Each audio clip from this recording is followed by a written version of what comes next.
Hello, alors c'est pour répondre à, je vais fermer ça, voilà, à la réponse, à la question de Mathieu concernant comment on peut mettre un système de paiement en ligne pour des clients en connectant à une interface, passer la commande, recevoir une facture dans la foulée, comment on peut le gérer avec Paymentonic quoi en gros. Comme l'a dit Jean-Michel, la possibilité de se connecter par Zapier ou Make ou du dev, on pourrait tout imaginer. Mais on va dire que le plus simple, ça reste Zapier pour se connecter à Stripe par exemple, parce que Stripe sait très bien gérer ça de manière très très simple. Sans faire de code, on est capable de gérer un portail de paiement et des produits, etc. Et ben là, c'est ce que je vais montrer en gros comment créer sous Stripe de manière la plus simple. Euh, mais après, si on veut automatiser des choses, là, ça peut être plus complexe, tout dépend le besoin pour automatiser la création des produits. Par exemple, dans Temptonic, créer les produits et que ça va directement les créer dans Stripe, nous donner le lien directement et comme ça, on a tout créé, on n'a rien besoin de faire. Ou on le fait manuellement, clairement. Enfin, on va dire, je vais montrer comment le faire manuellement, le plus simple possible, et je montrerai les possibilités très rapidement pour montrer un peu l'étendue qu'on peut automatiser sur Zapier par exemple. Bon, Zapier reste plus simple, je pense. Alors, déjà, moi je créerais, on a des produits, là on a une base de produits avec des événements, on va rester simple. Je vais juste créer on va mettre le lien de paiement, paiement Stripe. Je vais mettre une URL. Et on va dire dans nos formulaires, bon, s'il a besoin d'avoir un accès formulaire, on va mettre acheter le produit. Voilà. Comme ça, quand il y aura une URL, ça me donnera un bouton et on pourra cliquer pour acheter le produit. Donc là, bon, il n'y a rien de plus à faire sous Temptonic, clairement. Je vais décaler un peu ça moi. Hop. Là, je vais arriver.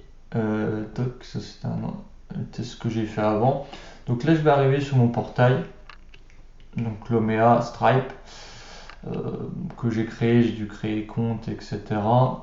Là, je suis en mode test qui permet de faire de vrais essais simulants, etc. Donc on peut vraiment essayer de faire semblant de payer. Il y a des fausses cartes qui existent sur Stripe pour faire des tests réels, le paiement, de voir ce que ça donne, etc. Ça, c'est assez bien fait sur Stripe. Donc voilà. Et là, ce qu'on veut se servir, moi je me sers là des liens de paiement. Pourquoi? Parce que c'est juste une URL, c'est ce qui est le plus simple et ça nous envoie vers un portail de paiement. Donc là, on va dans plus, on a les systèmes, on a beaucoup de choses, mais je vais choisir lien de paiement. Alors, le lien de paiement, je vais en créer un. Ce lien de paiement, on va pouvoir le faire par rapport à des produits. Donc là, par exemple, je vais ajouter un produit. Je vais mettre que c'est mon produit 1 de ma liste de produits. Là, je vais mettre blablabla. On va mettre un tarif. Moi, c'est un beau produit. Allez, on va mettre 5000 euros. Peut-être pas 50 000 quand même. Je vais mettre une image. Bon, là, je soumets le logo. On va mettre ça. Allez, hop. C'est juste pour vous montrer qu'on peut mettre une image du produit aussi. Et on va choisir si c'est des paiements récurrents, ponctuels, etc. Et ce produit-là, là, on va le faire apparaître sur notre page de paiement. Alors, on peut aussi mettre plusieurs produits et que le client puisse choisir les quantités, supprimer des produits, etc. Bon, là pour exemple, je vais faire ça, je vais mettre juste un produit, mais on pourrait imaginer de rajouter un autre produit directement. Ensuite, on autorise ou pas de modifier. Par exemple, si c'est un produit un seul, on met qu'un et puis voilà, point barre, et on laisse comme ça, ou sinon on autorise de modifier le client. On a aussi pas mal d'options un peu toutes faites, collecter les adresses, numéro de téléphone, limiter le nombre, ça peut être pas mal. Par exemple, on a 30 produits qu'on veut vendre à un événement, une soirée, et ben voilà, on va limiter le nombre. On peut ajouter les champs personnalisés qu'on a besoin, par exemple un ID, un numéro spécifique, un code promo. On peut faire beaucoup de choses directement sans trop de configuration. Et on peut aussi configurer la page après paiement, donc afficher la page de confirmation, quel message on veut afficher, On peut renvoyer vers son site, on peut faire beaucoup de choses et on peut, ce qu'il demandait aussi, créer une facture. Donc là, je vais créer, hop, comme ça va créer une facture au format PDF, ça va la créer automatiquement. Et on va pouvoir aussi la personnaliser. Donc voilà, c'est pas plus compliqué que ça, on pourrait dire, si je crée mon lien là directement, boum, là j'ai mon lien. On peut même créer des QR codes ou des boutons d'achat qu'on peut mettre sur son site directement. Donc là, je vais copier mon bouton. Bon, il faut savoir aussi qu'il y a des frais dans tout ça, bien sûr, hein, c'est pas gratuit. On a des pourcentages qui sont pris suivant le paiement du produit qui est pris par Stripe. On a, si c'est la facturation, il y a un pourcentage aussi qui peut être pris au niveau si ça édite les factures. Voilà, tout ce qui est service va être un peu payant avec des pourcentages. Il faut bien regarder au niveau de Stripe comment ça fonctionne. Donc là, je suis sur le produit, enfin le lien de paiement, sa configuration. On va pouvoir gérer, par exemple, on veut limiter les moyens de paiement, mettre juste carte bancaire et puis etc. Là, on peut mettre des données en plus qu'on veut, plus des métadonnées. Ça va être des données qui vont être pas visibles pour l'utilisateur, mais qu'on va vouloir mettre. Par exemple, là, c'est par rapport à l'événement en temps, etc. Donc là, on va avoir un peu tout l'historique, tout ce qu'il y a eu, des nombres de gens qui ont cliqué, etc. On va pouvoir avoir même pas mal d'infos.